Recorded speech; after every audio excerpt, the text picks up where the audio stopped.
मनोज जरांगे पाटील यांच्या आझाद मैदानावरील उपोषणाची काल सांगता झाली।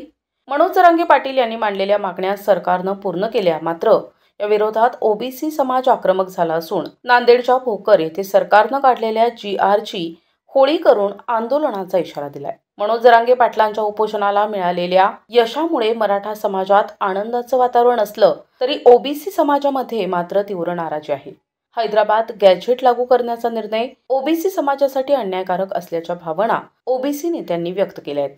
ओबीसी समाजातील घुसखोरी थांबली पाहिजे, अन्यथा महाराष्ट्रात उद्रेक होईल असा इशारा ओबीसी नेत्यांनी दिलाय।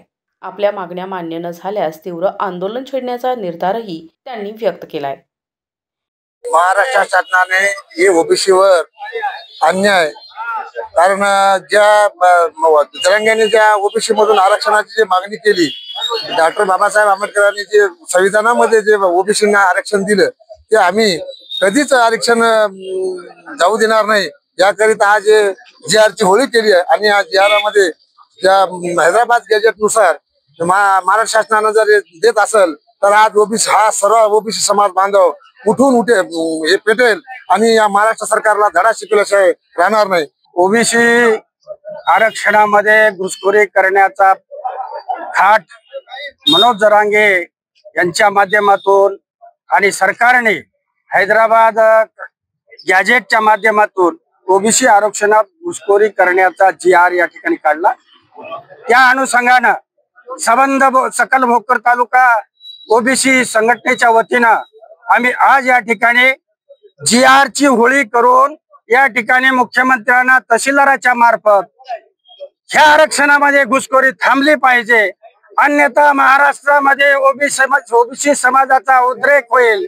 लोकशाही मार्गाने संबंध महाराष्ट्रभर गल्ली बोळातून ते दिल्लीपर्यंत मुंबईपर्यंत ओबीसींचा आवाज गुंजण्यासाठी आणि ह्या आरक्षणामध्ये घुसखोरी केल्याच्या निषेधार्थ या ठिकाणी संबंध महाराष्ट्रामध्ये संघर्ष पेटणार।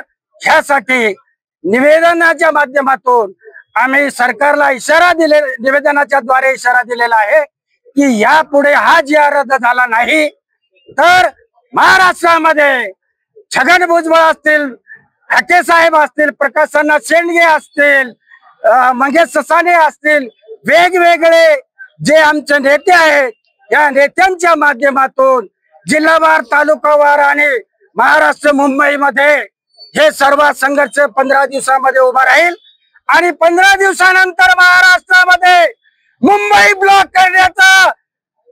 करण्याचा सर्व ओबीसीचा मानस आहे। याचे परिणाम सरकारला भोगावे लागते। NTV news Marathi, Nanded.